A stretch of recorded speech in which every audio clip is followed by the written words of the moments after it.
বিসমিল্লাহির রহমানির রহিম। Hello viewers, আজকের ভিডিও টিউটোরিয়ালে সবাইকে স্বাগতম। আজকের আমরা আলোচনা করব ডেটাবেজের ডেফিনিশন নিয়ে আলোচনা করব। ডেটাবেজের এই ভিডিওতে আমরা অনেকগুলো ভিডিও দেখেছি এখন পর্যন্ত। তো সিরিয়ালে এরপর আমাদের ডেটাবেজ কি, এটা আমাদের খুবই একটা গুরুত্বপূর্ণ টপিক। অবশ্যই আমাদেরকে জানতে হবে যে ডেটা শব্দের অর্থ আমরা সবাই জানি, ল্যাটিন শব্দ ডেটাম থেকে এসেছে। ডেটাম অর্থ হচ্ছে তথ্যের উপাদান। ডেটা আমরা যেটা বলি ছোট ছোট ইনফরমেশন বা তথ্যের ক্ষুদ্র ক্ষুদ্র অংশই ডেটা। এবং বেজ শব্দের অর্থ হচ্ছে ঘাঁটি বা সমাবেশ। হলুদ কালারে যেটা সাজানো আছে এটাই আমাদের সংজ্ঞা। ওকে, তো ঘাঁটি বা সমাবেশ অর্থাৎ ডেটাবেস হলো মেমোরির মতো, যেখানে তথ্য সংরক্ষণ করে প্রয়োজন অনুযায়ী সেই তথ্য পুনরুদ্ধার করা যায়।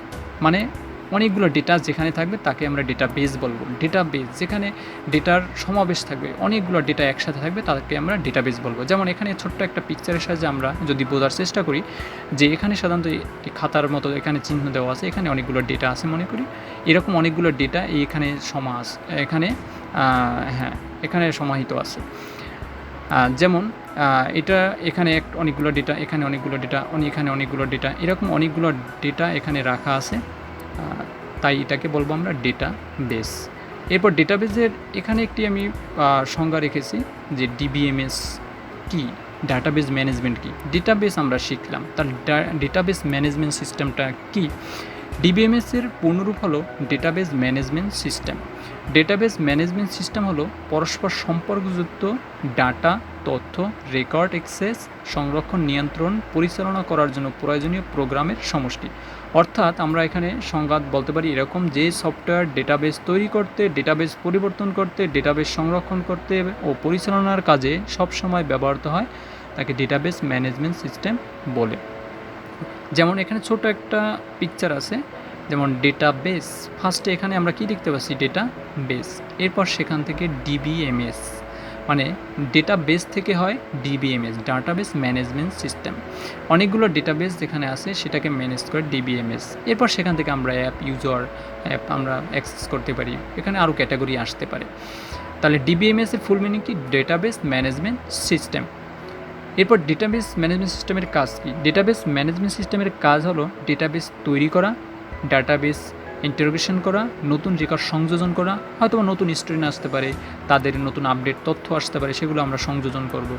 প্রয়োজনীয় রেকর্ড আপডেট করা, কারো হয়তোবা ফোন নাম্বার আমাদের একটা টেবিলে আছে, সেখান থেকে আপডেট করার দরকার হতে পারে, সেখানে আমরা আপডেট করব। অপ্রয়োজনীয় রেকর্ড ডিলিট করা, যেটা আমাদের দরকার নেই সেটা আমরা ডিলিট করতে পারবো। ডিবিএমএসের ভিতর যখন আমরা কাজগুলো করব, এগুলো আমাদের খুব ইজি লাগবে।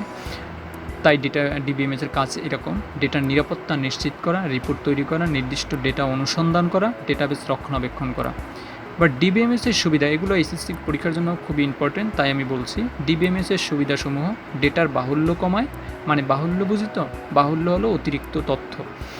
রেকর্ডের ভিত্তিতে আধুনিকরণ করা যায়, সহজে ডেটাবেস থেকে নির্দিষ্ট রেকর্ড অনুসন্ধান করা যায়, বিভিন্ন ধরনের রিপোর্ট তৈরি করা যায়, ডেটার সঠিকতার নিশ্চয়তা প্রদান করা যায়, ডেটার নিরাপত্তা নিশ্চিত করা যায়, বা ডেটার অনুমোদিত ব্যবহার রোধ করা যায়, ডেটার রিডান্ডেন্সি দূর করা যায়। রিডান্ডেন্সিও এরকম যে অনেকগুলো ডেটা একই নামে বা একই ডেটা অনেক জায়গায় স্টোর হওয়া, এটা আমরা রোধ করতে পারি রিডান্ডেন্সির সাহায্যে। এরপর প্রোগ্রাম ডেটা নির্ভরশীলতা দূর করে সহজেই ডেটা শেয়ার করা যায়। ডিবিএমএসের কিছু অসুবিধা আছে, যেমন ভুল ডেটার কারণে অনেক সময় ডেটাবেস প্রক্রিয়াকরণ পদ্ধতি ধীরগতি সম্পন্ন হয়। কিছু ভুল ডেটা সম্পূর্ণ ডেটাবেসকে প্রভাবিত করতে পারে। কিছু ভুল থাকলে আমরা সম্পূর্ণ ডেটাবেসটা সম্পর্কে আমাদের একটা নেগেটিভ ধারণা আসতে পারে, এটা ভুল। অভিজ্ঞ জনশক্তির প্রয়োজন হয়। সাধারণত কম্পিউটার বিষয়ে দক্ষতা না থাকলে ডিবিএমএস নিয়ে কাজ করা যায় না, অধিক ব্যয় সাপেক্ষ। হ্যাঁ, এটা সাধারণত একটা কম্পিউটার কিনতে হয় বা একটা আপনার ডিভাইস দরকার হবে, ডিভাইসে সংরক্ষণ অবশ্যই কিছু ব্যয় সাপেক্ষে। এরপর ডেটাবেস ম্যানেজমেন্ট সিস্টেমের জন্য যে সফটওয়্যারগুলো ব্যবহার করে সেগুলো আমরা একটু নাম জেনে নিই। মাইক্রোসফট অ্যাক্সেস, যে কোনো উইন্ডোজে আপনার মাইক্রোসফট ইনস্টল করলে সেখান থেকে পাবেন। মাইক্রোসফট অফিস যদি ইনস্টল করেন সেখানে অবশ্যই মাইক্রোসফট অ্যাক্সেস থাকে। এরপর ওরাকল, মাইএসকিউএল, এই মাইএসকিউএল এগুলো ফ্রি, কিন্তু ফ্রি পাওয়া যায়। ভিজুয়াল ফক্স প্রো, এবং আমরা সাধারণত মাইএসকিউএল দিয়ে এসকিউএলের কমেন্টগুলো দেখব। ওকে, আজকের ভিডিও এ পর্যন্ত। সবাইকে ধন্যবাদ। সবাই ভালো থাকবেন। আল্লাহ হাফেজ।